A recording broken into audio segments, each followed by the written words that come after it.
Good afternoon, everyone, and thank you so much for taking your time to be with us.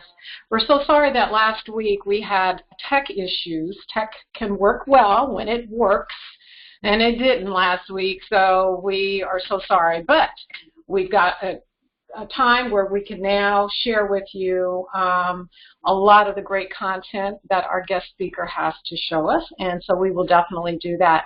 Before we do that, I did want to let everyone know about some upcoming events. If you're a first-time recipient or attendee for any of our calls, the Smart Women Savvy Money is a division, if you will, of Urban Wealth Management. We are located here in the Los Angeles area, and I know a number of you have called in and registered from outside of California, which is awesome. We like that. But just to give you some ideas of some of the things that we do, we host these monthly webinars. We've been doing it for the last 6 years.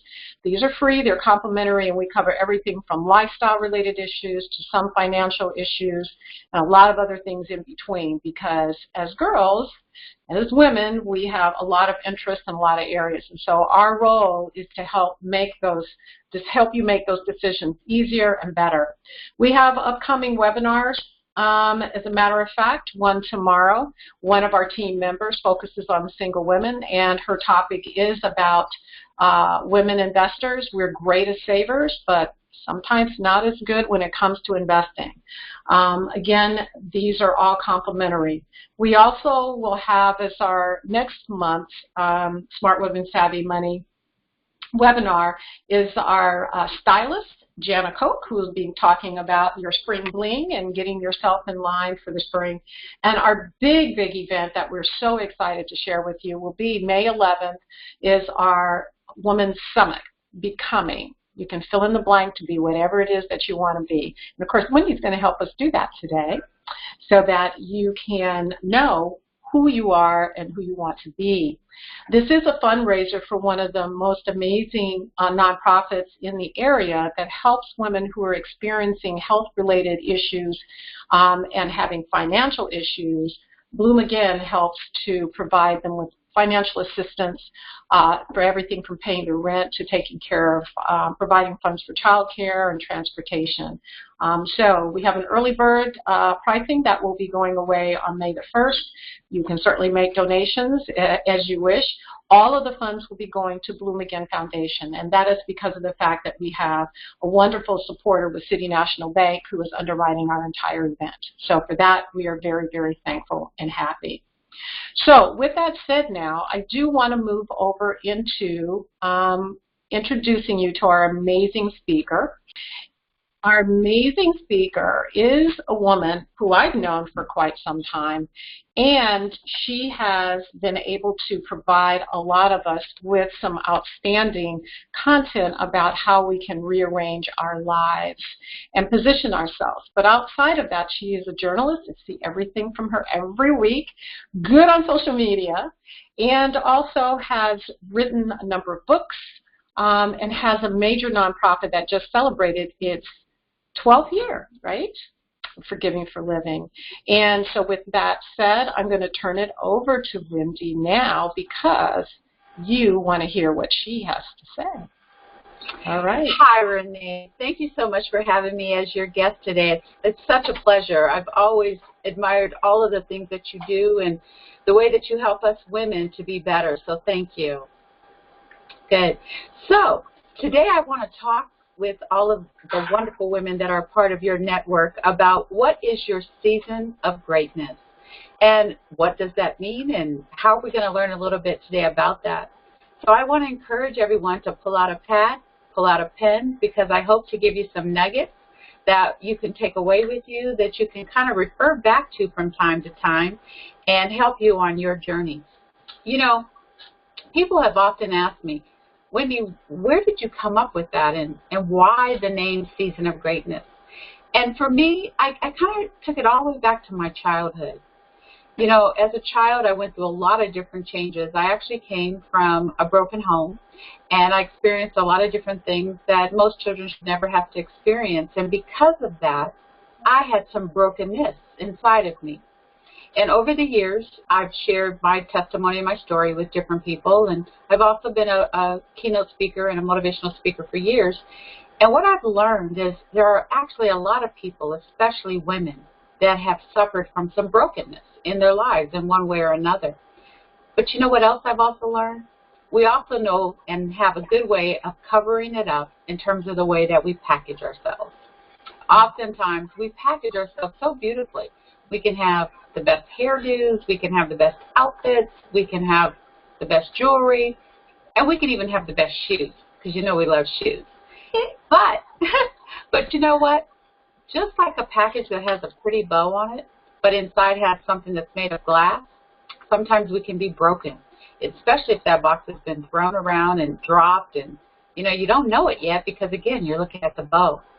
But once you open that box and you begin to look at the pieces that are inside, we see different pieces that are broken, and we don't even always know how to put it back together. Well, I experienced that as a child and as a young person. Let's even go back to high school a little bit. I was very popular. I was a head varsity cheerleader. I was also homecoming queen and all those kinds of things, but people didn't know that I still had a brokenness inside me. And over time, and as I grew and became an adult and entered into adulthood, I even experienced more brokenness. I went through some broken relationships. I experienced divorce. And you know what's interesting? I learned I'm not alone. I've learned that there are other women that have experienced, if not all, some of these same issues. But yet they want to know, how do I get to the other side?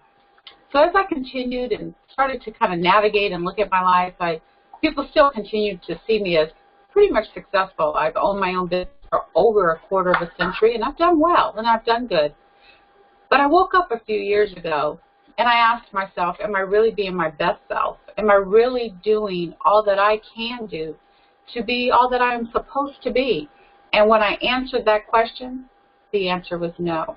So I'd been doing good, but not great. And I wanted to know what it was like to be great, because I think all of us have greatness inside of us. What did Muhammad Ali always say? He is the greatest. Well, I think all of us have something inside of us where we're meant to be great. But what I had to learn was, in order to be great, I had to raise my expectations. I think you might be able to understand that and relate to that, because we can get very happy with status quo. We can get very happy with, well, I'm able to pay the bills. I'm able to, navigate things and travel a little bit and keep everything up. And I don't look too bad, even though I'm getting older. Okay, yeah, my kids are doing fine. But are we really stopping and realizing, what does it mean to be our best selves? And are we willing to put in the work? Because with everything, it takes work. And I said, you know what? I want to put together something that helps me and the women that I get to work with to understand what it means to be their best selves. So as I was working on and putting together what came to me as known as Season of Greatness, and don't get me wrong, I think that we can have multiple seasons of goodness that can be great. But I think with time, and as we mature, and as we settle into who, we are supposed to be, that greatness will evolve and will become better. And sometimes some things we don't even realize until we get on to the other side. But what experience in life has taught me is that there are three things. There's three things that when you learn it, so again, grab your pen and paper, because there are three things that I believe when you get to understand will make all the difference in the world. And those three things are, number one, your meaning. You have to understand your meaning. Why are you even here? Why do you get up every day? What motivates you to do the things that you do? Otherwise, it'll be like a broken record that goes around and around and around, and you're not really making progress. You're just getting up and going through your day. So you have to learn your meaning. Number two, once you understand your meaning, it helps you to develop your message, which basically is what you say and what you do. Because now you have some understanding of why you're here, why you get up every day, and what you need to accomplish. All right, number three. You know your meaning, you know your message, so what does that mean? It means that you will carry out your mission. And your mission is really just your purpose. So your 3 points are meaning, message, mission. And once you know your purpose, life really gets to be a lot better. And it doesn't mean it's going to be perfect. It doesn't mean that it's going to be easy. But it'll be, I would say, more joyful of getting up every day because you now have a path to follow, that you know that you have a destination and you can enjoy the journey. Because sometimes people only deal with a destination, but you want to enjoy the journey as well. So what I've learned is sometimes we have to understand all of the pieces. Remember, I was telling you about the brokenness. We have to understand why we've experienced certain things. What do we do with those pieces? How do we pull it and bring it all together? And then when we combine that with also understanding the things that we're successful at, it helps us to get onto our journey of our season of greatness. I often tell this story when I'm sharing all about Season of Greatness. Many years ago, when I was in my 20s and I'm now in my 50s, I was a part of an organization, and we went around the table, and the women were talking about what are your gifts? What are your talents? And the ladies often would say to me, Wendy, you know what your gifts and talents are? You have the gift of encouragement and hospitality. And I had to stop and think, what kind of gift is that?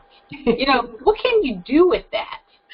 How do I do anything from a professional standpoint with understanding encouragement and hospitality? Well, you know what? It's funny because today in my life, 30-something years later from when I was told that, that's exactly what my life is all about. I encourage people to do their best, to be their best, and I love the gift of hospitality, whether it's opening up my home, or whether it's, bringing something beautiful to someone and being hospitable.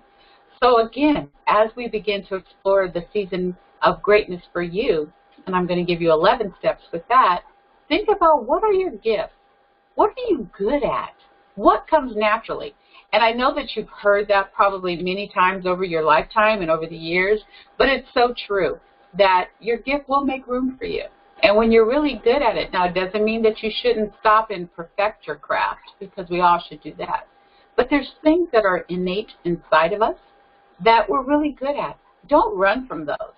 Don't try to get in another lane. As I would tell my children all the time, just stay in your lane. Because when you stay in your lane, then you will do very well and be successful and end up winning and becoming the greatest that you can be given your talents. So stop and think about that for a moment. Write it down. What are some of your gifts? What are some of your talents? What do people always tell you that you're good at? What do people always say that when they think of you, they think of this or they think of that? So, for example, under the hospitality, I love to send notes. I love to send cards. And so what I always do is I try to send people just a nice handwritten note. Because why? That's a form of encouragement and hospitality. And what's interesting is in the world of technology today, oftentimes that gets overlooked. People forget to do that. So again, I encourage you to stop and look at what are the things that you enjoy and that you do every day as you begin to search for your season of greatness. And again, what are those three things that you're going to remember? Your meaning, your message, and your mission. And all that should tie into your gifts and hospitality. I'm sorry, your gifts and your talents, which of course mine is hospitality. All right, get that pen and paper out again. I have 11 points that I want to share with you about season of greatness. The first one is you have to be aware of your season. And what I mean by that is a young woman, say in her 20s or early 30s, and nowadays all through your 30s, whatever age you may be, but let's say you're starting your family. You're building your home. You're building your relationship with your partner and all the things that you're doing. You may not have the same expectations, or you may not even have the same goals as a woman who's retired, almost close to retiring, or retired, or further along in her career. So you have to be aware of your seasons. The things that were important to me when I was a young mother are very different to me today than as I'm in my 50s and exploring new things and new doors are being opened. So think about that. Be aware. And because oftentimes when your expectations are not in line with where you are, you can get very frustrated. And you can also get where you lose hope. And you don't want to lose hope. You don't want to do that. So be aware of that. It's very, very important. Number two, You also have to learn to accept when it's the end of a season. So the first one is be aware of your season. Number 2 is know when it's the end of a season. Sometimes it's time for us to let some things go. And in order for new things to be able to come in the door for you, you have to be able to let some things go. Otherwise, you're going to be crowded. You're not going to be able to get it all done. You're not going to be able to be your best because you're trying to hold on to too much. You have to learn how to streamline, let some things go, and know how to start your new season. Number 3. Remember what I was telling you about the 3 points earlier about meaning, message, and mission? Well, here, your third point is purpose. You have to know your purpose. When you know your purpose, it puts you on the right track for your season of greatness. Because if you don't even know your purpose, again, you don't, as they say, if you don't know where you're going, any road to get you there, same thing. If you don't know your purpose, you'll end up in so many different places and things, and you won't even understand how did you even get there. So be mindful of that. Number 4, explore new ideas and opportunities. I believe that exposure is something that is very important, and it's a big deal. An example of that for me is when I was in my 20s and I was a young mother, and I used to do a lot of volunteer work. And somebody came up to me and wanted to hire me to do an event. And event planning is how I started with my business over 25 years ago. Did you know I didn't even know that people got paid to do events? Because I was not exposed to that. I had done volunteer work, and of course everybody loves free labor. So how did I know that a person could get paid for what I was doing? I went to school to go into politics, actually. My degree was in political science, and I'd worked in Washington, D.C. on the Hill and had done some other things. And so when I was doing events, it was just part of my give back to community and to help and to be involved to help charities that I supported. Well, when I got that call where someone wanted to hire me, it opened up a whole new world for me and a whole new avenue. And again, how to tie back in those 3 things, my meaning, my message, and my mission. It used my gifts of hospitality and encouragement, and of course some other things as well that you have to learn when you're doing event planning. But the point that I want to make is open yourself up to being exposed to different things, because in that you may find something that really fits all the other aspects of your life that you enjoy doing. Number 5, always maintain an attitude of gratitude. When you're building and as you're going through life, and when you really stop and pause and see what so many other people are going through, you'll stop to realize that life's not as bad as you thought. It's not as bad as it could be. And when you have an attitude of gratitude where you see the glass half full versus half empty, that's contagious. And other people will want to be around you. And it will get you through some dark times as well, because we all have days where we're not feeling that great, and we have to figure out, okay, how do I get to the other side? Start with gratitude, because gratitude makes a big difference. Number 6, learn how to receive with grace and humility. Because again, as you're going through your season of greatness, you will have some times when you really need help. You're trying to figure it all out. And if you're not kind, compassionate, doing things for people in a gracious manner, and even when people are wanting to help you, be grateful and be gracious as well, because nobody owes you anything. And you'd be surprised that sometimes as you're on your way up, you may have some times where you come back down and you might just need some more help. So be gracious and be humble along the entire path as you're reaching your season of greatness. Number 6, also learn how to receive with grace. I'm sorry, that's what I just said. Number 7, speak your truth. This is a big one for me. Speak your truth, because what I've learned, especially the older you get, and I think the younger you are that you get this, the easier it's going to be for you. And that is, you don't always have to be quiet about certain things. If you really believe in something, or if you really believe that something's wrong, or that by you speaking up can really make a good and a positive difference, speak your truth. Don't be afraid of that. And sometimes, whether it's your core values, whether it's a cultural situation or even a faith, the situation around your faith. You would be surprised how many people will really respect you when you step up and speak something from your heart that you really believe is true. And like I used to always tell my children, especially when they were young, but I still remind them even now, and that is, it's not always what you say, but how you say it. So as you're speaking your truth, just always be kind and be considerate of other people as you're sharing your truth, but don't be afraid of your truth. And there's something about the older we get, the easier that becomes. But it's okay, even when you're younger, to be able to do that. But just remember, be kind. Number 8, celebrate your freedom. Now, you might say, well, what does that mean? And what does that have to do with Season of Greatness? Well, celebrate your freedom is all about the fact that you're even free to be able to do this. Today, in this world, there are still places where women are restricted on some of the things that they want to do. And that's sad, which means we have sisters all around the world that are still in situations where they're not able to pursue what their greatness is. They have some hindrances that are holding them back. So we have to celebrate the fact that we can make a difference and that we can do things that hopefully will also be a light to those around the world and encouragement not to give up. So celebrate the fact that we can do this today, and that we have opportunities, just like we're celebrating right now on this webinar, of sharing information with others so that we can all become our best selves.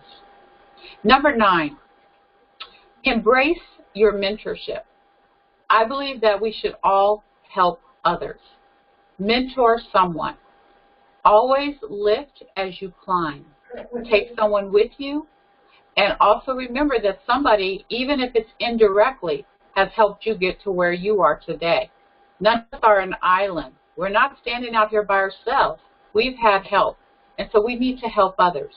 And as you're looking at your season of greatness, I've had some women in some of my workshops who are like, you know, Wendy, I'm good. I'm not really, I'm at a place now in my life where I'm not really trying to make more money, or I'm not trying to be the best, at this anymore, because I've done my share.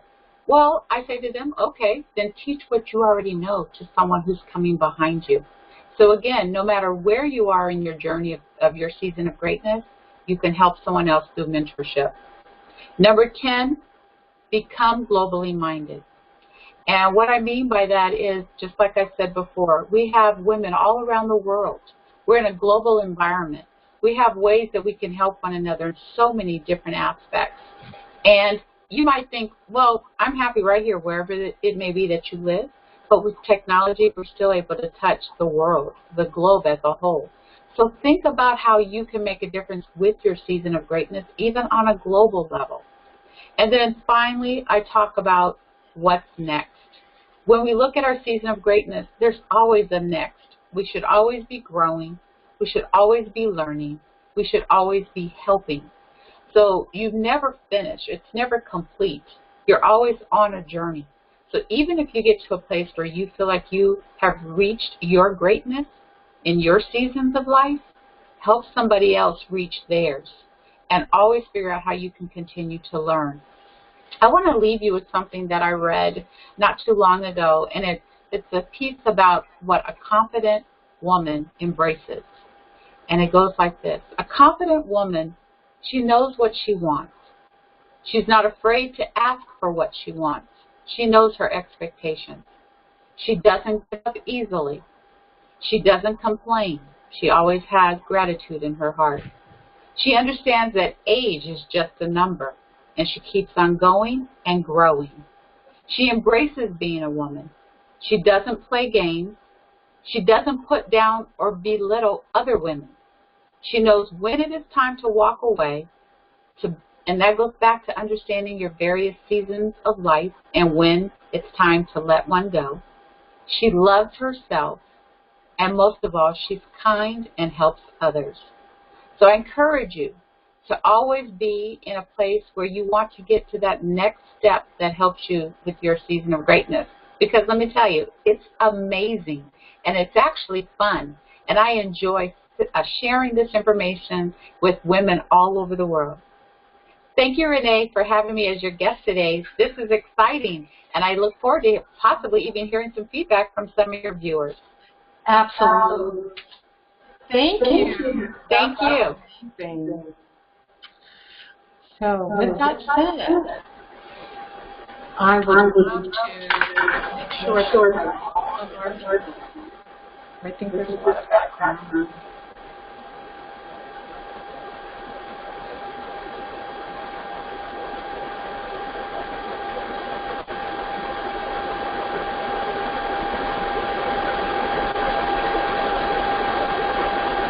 So thank you all for being available for this. And as we've learned, your season of greatness is now. Do not wait for things to change in your life before you implement a lot of these wonderful things that Wendy has taught us. I took my list and got some great lines I'm going to borrow from you, too, to share with you. So thank everyone for listening in on this. Now, Wendy, you also teach some courses. You want to talk a little bit about that and how that works for some of our attendees? Sure. Your guests can definitely go to seasonofgreatness.com and learn more. I'll share some information with you afterwards that you can share with them as well. Our next course will not be until July 20th, but there's also one-on-one opportunities and so forth, and that's why if they go to the seasonofgreatness.com website, they can learn more about how I can be of service to them and hopefully help them reach their season of greatness. I love what you said, Renee, about our season of greatness is now. It's right now, and we have to embrace it and just pull it in and just take hold of it. Absolutely, and thank you for all of your wonderful tips and tricks. So I'm looking forward to implementing these right away. Thank you. Again, when this goes out, we will include your contact information for anyone who wants to reach out to you. So. Wonderful. Okay. All right. Thank you so much for your time, Wendy. Fantastic. Thank you. Okay. Bye-bye.